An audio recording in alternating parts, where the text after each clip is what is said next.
Such a predicament, but for Zeno of Cyprus, it became the foundation of his life's work and legacy. The once wealthy merchant lost everything when he was shipwrecked in Athens around 300 BCE. With not much else to do, he wandered into a bookshop, became intrigued by reading about Socrates, and proceeded to seek out and study with the city's noted philosophers.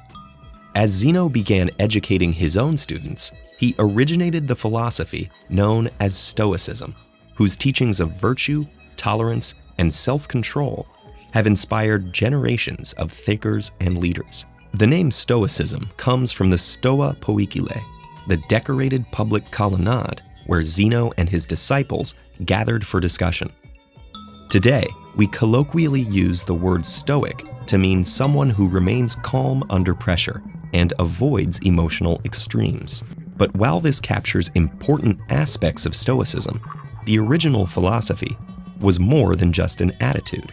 The Stoics believed that everything around us operates according to a web of cause and effect, resulting in a rational structure of the universe, which they called logos.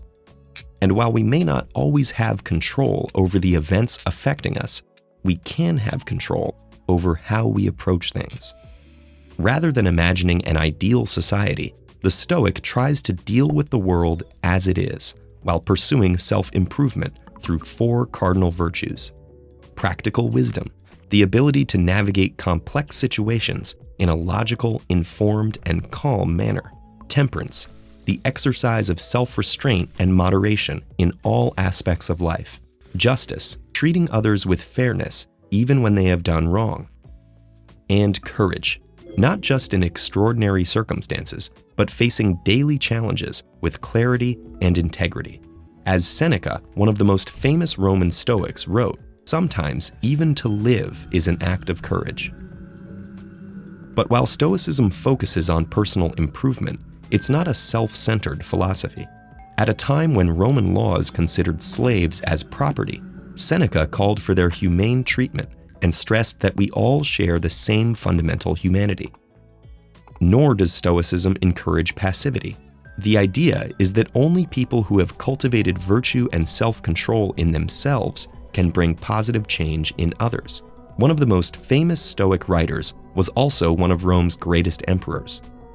Over the course of his 19-year reign, Stoicism gave Marcus Aurelius the resolve to lead the empire through 2 major wars while dealing with the loss of many of his children.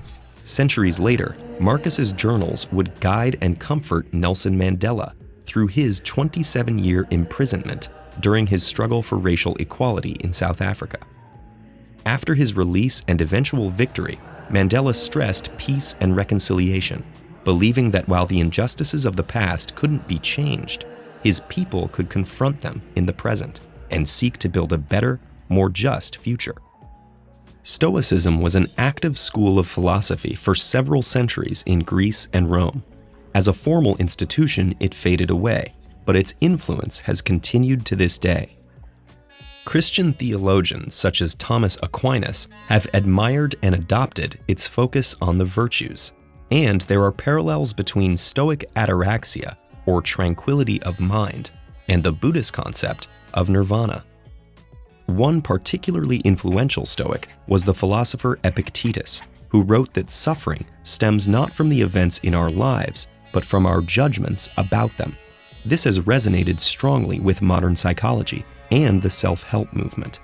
For example, rational emotive behavioral therapy focuses on changing the self-defeating attitudes people form about their life circumstances.